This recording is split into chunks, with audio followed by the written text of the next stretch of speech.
You know that feeling? That secret sense of relief when plans suddenly get canceled? Or maybe you just genuinely prefer a quiet night in to a loud, crowded party. If that sounds like you, then you're in the right place. We're going to completely reframe that need to be alone, not as some kind of flaw, but as a really core part of who you are. So, has this word ever been thrown at you? Antisocial? Or, maybe unfriendly, stuck up, or just plain weird? It stings, doesn't it? It makes it sound like there's something fundamentally wrong with you because you don't want to be on and around people 24/7. But what if that whole label is just completely missing the point? Okay, look at this, because this is a really powerful shift in how we think about it. On one hand, you have antisocial, which sounds like a negative choice, right? Like you're actively trying to avoid people. But let's swap that out with a much more accurate term, low social dependency. See the difference there? It's not a character flaw. It's a neutral biological trait. It's not about disliking people at all. It's about having to manage your social energy in a different way. So, how do we even wrap our heads around this whole energy management thing? Well, it all comes down to what we can call your social battery. And that battery is basically powered by your nervous system. So let's get into the wiring behind all of this. The key concept here is something called the sensitive nervous system. And this isn't some made-up term. It points to a very real biological trait. If you have this, your brain is kind of like a super high-powered computer. It processes everything, sights, sounds, emotions, the subtext of a conversation, way more deeply. The only catch?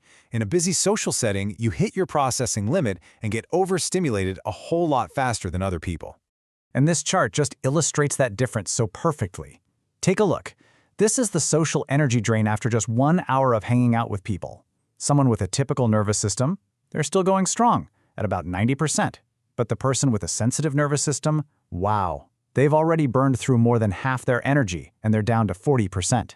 It's not a weakness, it's just that their brain is doing more work and using up more power. Okay, so we know the social battery drains faster. But why? Why does this happen? Let's break it down into 5 key reasons that really stem from this unique wiring. And it's so important to be clear here. This has nothing to do with social anxiety. That's rooted in fear. This is purely 100% about managing your energy. So, first up, the super fast energy drain. It's because your brain is just processing so much more data every single second. You're taking in the music, trying to follow multiple conversations, reading nonverbal cues, and so your social battery just depletes at this crazy fast rate. The very thing that energizes other people can be what completely drains you. Number 2, it's about how long it takes to recharge. So when that battery hits 0, you can't just plug it in for 5 minutes and be good to go again. Nope. To recharge from that deep level of energy drain, you need serious downtime. You need that quiet time to let your brain sort through all the information it just gathered. All right, the third reason is that you are simply wired for depth. That solitude you crave, it's not empty time. It's actually when your brain is doing its absolute best work. You need to be alone to connect the dots and really make sense of your experiences. The social event is just the data gathering part.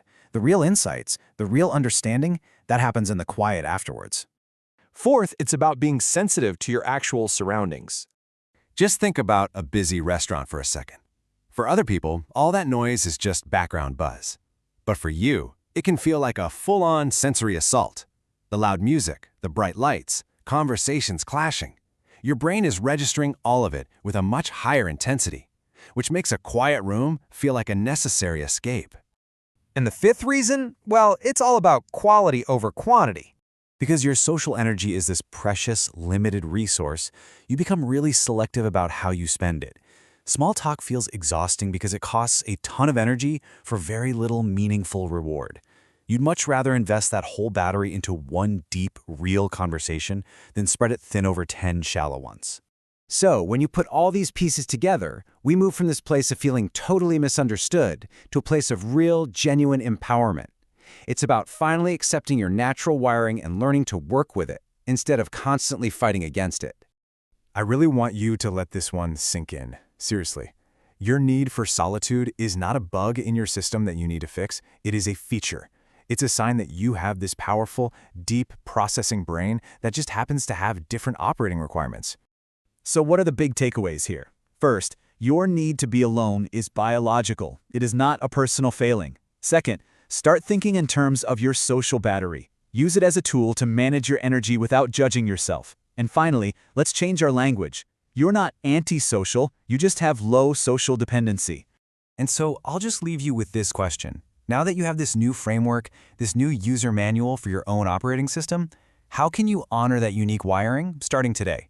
What's just one small thing you can do to respect your social battery and give yourself the space that you actually need to thrive?